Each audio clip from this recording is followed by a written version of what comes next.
Snow White. Once upon a time, there was a princess named Snow White. She lived in a grand castle with her father, the king, and when she was very young, life was gentle and full of love. Her mother had passed away when Snow White was still a child, so her father did everything he could to keep her safe and happy. For a while, things were peaceful, but after some time, the king married again. Snow White's new stepmother was beautiful, elegant, and admired throughout the kingdom. She wore rich gowns, sparkling jewels, and carried herself like someone who expected the whole world to look at her whenever she entered a room. But beneath all of that beauty, she was vain, proud, and cruel. In her private chambers, she kept a magic mirror hanging on the wall. Every day, she stood before it and asked the same question. "Mirror, mirror on the wall, who is the fairest of them all?" And every day the mirror gave the same answer. "You, my queen, are the fairest of them all." Hearing those words pleased the queen more than anything else. As the years passed, Snow White grew older. She was gentle, graceful, and kind to everyone she met. She spoke softly, listened carefully, and never acted as if being a princess made her more important than anyone else. The people of the castle loved her. She would stop to speak with the cooks in the kitchen, thank the maids for their work, and smile at the stable boys as she walked through the courtyard. She loved flowers, bird song, and quiet mornings in the garden. And little by little, Snow White grew more beautiful too.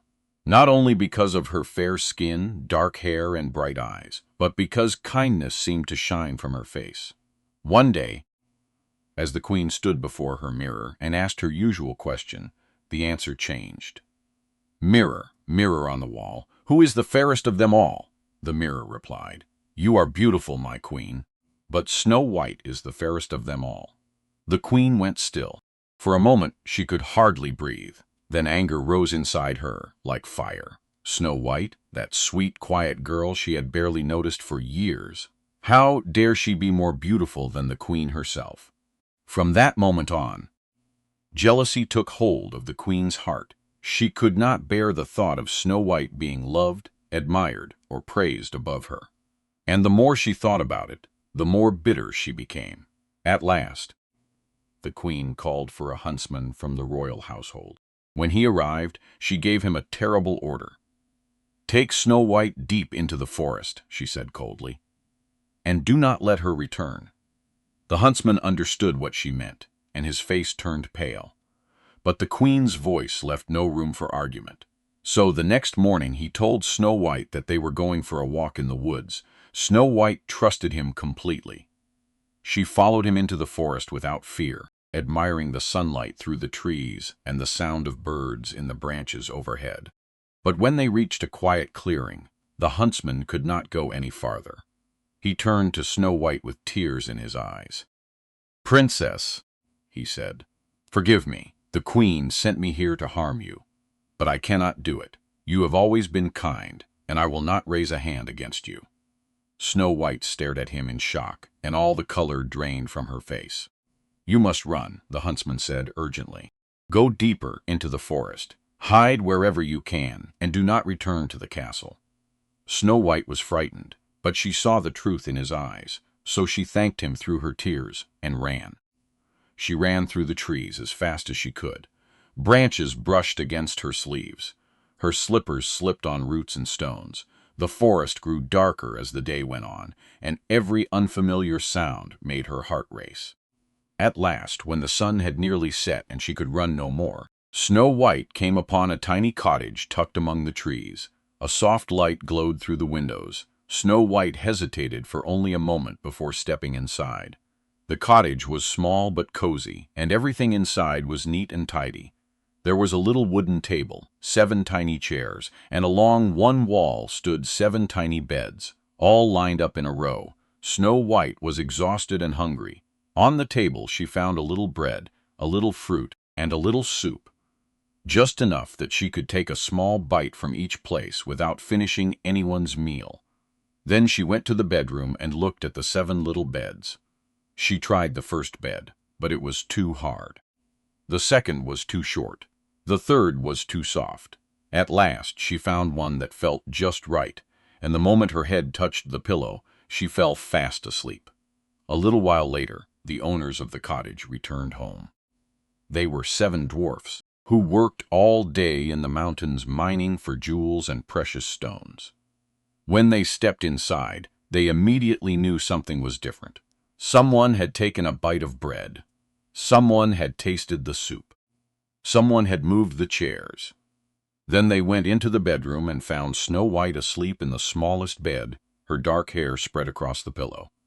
The dwarfs gathered around her in surprise. "She looks so gentle," one whispered.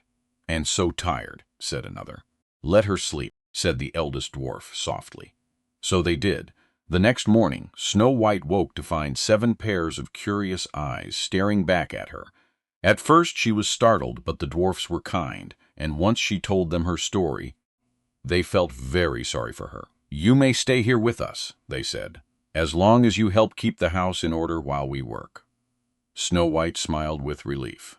"I would be very glad to," she said, and so a new life began. Every morning, the 7 dwarfs left for the mountains, while Snow White swept the cottage, baked bread, opened the windows to let in the fresh air, and filled the little home with warmth and laughter. In the afternoons, she tended the flowers outside, sang while she worked, and waited for the dwarfs to return. In the evenings, they ate together, talked by the fire, and shared stories from the day.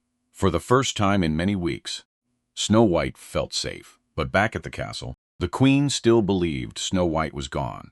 At last, feeling calm again, she returned to her mirror. "Mirror, mirror on the wall, who is the fairest of them all?" the mirror answered. "You are beautiful, my queen." But Snow White, living in the forest with the 7 dwarfs, is still the fairest of them all. The queen's face twisted with rage. Snow White was alive. And this time, the queen decided she would deal with the matter herself. Using dark magic, she disguised herself as a bent old woman with a basket in her hands. Then she made a poisoned apple, bright red, shiny and beautiful to look at. By the time she reached the cottage, the dwarfs were away at work. Snow White was alone. The old woman knocked at the door and called out in a weak, friendly voice, "Fresh apples, dear child, sweet and delicious apples." Snow White remembered the dwarfs warning her not to open the door to strangers. But the old woman seemed harmless, and when she held up the apple it looked so fresh and lovely that Snow White let her guard down. "Just one bite," the woman said with a smile. Snow White took the apple and bit into it. The moment she did, the poison worked. She fell to the floor, still and silent, as if she had fallen into a deep sleep. The queen straightened, and the sweet old woman vanished. In her place stood the queen once more, smiling in triumph. "This time," she said, "I am the fairest of them all." Then she left the cottage behind. When the dwarfs returned that evening, they found Snow White lying on the floor. They called her name. They tried to wake her, but nothing worked. She looked so peaceful, as though she were only sleeping, but no one could wake her. The dwarfs were heartbroken. They could not bear to bury her beneath the earth. So instead, they made a beautiful glass coffin and placed it in a quiet clearing filled with flowers and sunlight. There, Snow White rested, looking as lovely as ever, while the dwarfs kept watch over her day after day. Time passed. Then one afternoon, a prince riding through the forest came upon the clearing and saw the glass coffin beneath the trees. He stopped at once. Inside lay Snow White, so still and beautiful that he could hardly look away. The dwarfs told him her story, how kind she had been, how gentle, how loved, and how they had tried everything to wake her. The prince listened in silence, his heart full of sorrow for the girl who had suffered so much. He asked if he might stay with her for a little while, and the dwarfs agreed. As he stood beside the coffin, he looked at Snow White and wished with all his heart that she might open her eyes again. Then, in the strange and wonderful way that fairy tales sometimes unfold, the spell was broken. Snow White stirred. A little breath returned to her lips, and her eyes slowly opened. The dwarfs cried out in amazement and joy. The prince stepped back in disbelief, then smiled as Snow White sat up. looking around in confusion. She was alive. The forest seemed to fill with light. The prince gently told her what had happened, and Snow White listened, still weak but safe at last. The dwarfs laughed and cried all at once, and for a long time no one wanted to let her out of their sight. In time, Snow White returned with the prince to his kingdom, where she was welcomed with joy. She never forgot the dwarfs who had given her shelter, kindness, and a home when she had nowhere else to go, and they remained dear to her always. As for the queen, her power faded along with the envy that had ruled her heart. For in the end, vanity could not win against goodness, and cruelty could not outlast love.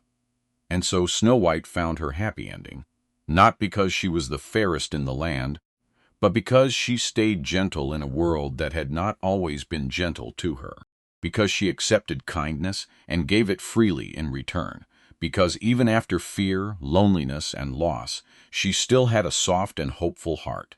And from then on, Snow White lived in peace, surrounded by people who truly loved her. The end.